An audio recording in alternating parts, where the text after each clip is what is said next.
Have you ever wondered why you feel a profound sense of disconnection from the world around you, even from a young age?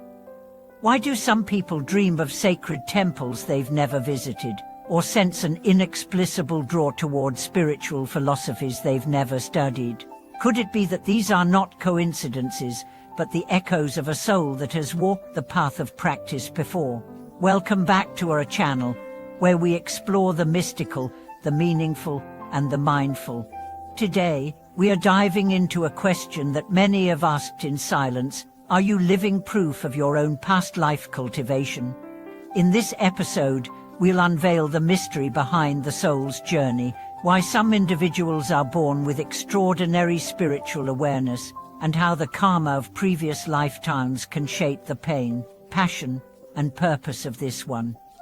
Get ready, because what you're about to hear might just explain everything you've ever felt but could never quite put into words. Let's begin by acknowledging an unspoken reality. Not all souls start at the same point. Some people seem to arrive in this world with a wisdom beyond their years. They're naturally drawn to spiritual teachings, inexplicably intuitive, and often misunderstood by those around them. These people may possess vivid dreams of monasteries or feel deeply connected to symbols, sounds, or rituals that have no logical place in their upbringing. Rather than fitting in, they often feel like they've landed in the wrong dimension. Their relationships are turbulent, their bodies fragile, and yet they radiate a calm, deep sense of knowing. These are not simply sensitive people. These are likely individuals whose souls have carried the imprint of practice through lifetimes.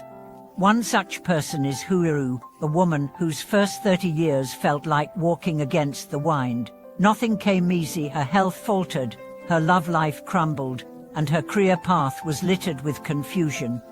But everything changed when she encountered Buddhist teachings. She began having dreams of standing in a golden temple, clothed in monk's robes, surrounded by the steady pulse of a ceremonial bell. Upon waking, she wept with a mix of sorrow and recognition. Something ancient within her had stirred, and her life began to shift. Meditation replaced medication. Chanting replaced chaos. She stopped seeking success in the outer world and instead began cultivating peace from within. The tale of Huiru is not rare among those who walk the path of spiritual awakening. Often, their past efforts on the path of enlightenment left unfinished vows or unresolved karmic imprints, and so they return not as punishment, but as purpose. They're born again to complete the work, to clear the residual burdens of unfinished spiritual contracts. These souls carry both weight and wisdom. They may suffer, but their suffering refines them. They may be tested, but they rarely lose faith. They know, even when the world doubts them. Teklin Tionwu, a lay practitioner who by the age of 10 was studying Buddhist texts without a teacher. Though he moved abroad, away from any visible spiritual community, she often dreamt of a white-bearded monk chanting sutras deep within an ancient forest. Years later, when he came across a sacred scripture, he wept the moment his fingers brushed its pages. "I have returned," he whispered. It was not knowledge he gained, it was memory awakened. People like Tionwu are often emotionally resilient, deeply compassionate, and guided by a moral compass that others might find intense. They strive not for personal gain, but for collective upliftment. They're generous to strangers, fierce in their loyalty, and stoic in the face of adversity. Their love isn't reserved for one person, it expands like a net cast over humanity. And they are rarely fooled by superficial charm, they seek the soul beneath the skin. There's also a practical side to this spiritual inheritance. Past life practitioners often have highly developed intuition. They may sense danger before it arrives, feel the emotions of those around them, or know things without knowing how they know them. Their sensitivity is not a curse, but a compass, guiding them toward their higher path. They may walk through crowds unnoticed, but within, they shine like beacons. However, it's important to understand past life practice is not a badge of honor. it's a burden of responsibility.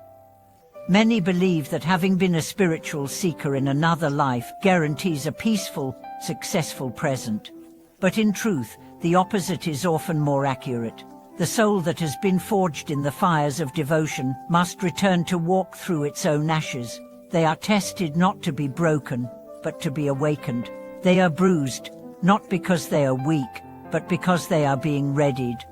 Countless people have shared dreams with us about recurring temples, chants, or landscapes they have never physically encountered. Some report visiting a shrine during travel and instantly feeling as though they've returned home. Such moments are more than déjà vu, they are spiritual memory. They're echoes of where your soul has been, reminders of the vows it once took and the path it once promised to complete. Relationships, too, reflect this past life narrative. Those with a spiritual legacy often struggle with traditional family ties. They may feel detached from biological connections, and their romantic lives may be either deeply intense or absent altogether. But when they love on a soul level. Their relationships are not based on attraction, but resonance.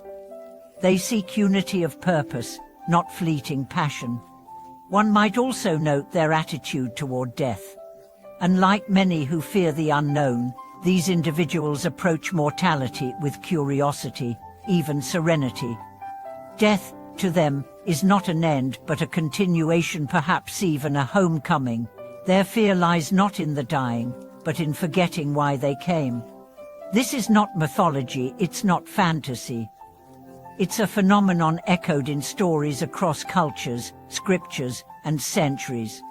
If you see yourself in these traits, if something deep inside stirs as you listen, it may be because you are remembering. You are not broken. You are being called. This life, then, is not a new beginning, but a sacred continuation. The pain you feel is the echo of karma unfolding. The joy is the grace of merit returning. You are not lost, you are simply navigating a map written before this life began. And the key to this map lies in awakening, not just intellectually, but spiritually, emotionally, wholly. To those walking this path silently, to those who have always felt different, welcome. You are not alone, you never have been. Every soul has its rhythm, every heart its reason. But the awakened heart knows one truth above all: the journey does not begin when you find your teacher, or sit in a monastery, or by your first ma. It begins the moment you stop running from yourself and start remembering who you really are. So, if you've recognized yourself in the words we've shared today, don't rush to seek confirmation outside. Instead, sit with your own silence, reconnect with your breath, revisit your dreams, and most importantly, trust that your path is unfolding exactly as it was meant to. Thank you for watching this video. If you feel resonance with today's message, share your story in the comments. Let us know how your journey of awakening is unfolding. Don't forget to subscribe, like, and stay tuned, we are just getting started.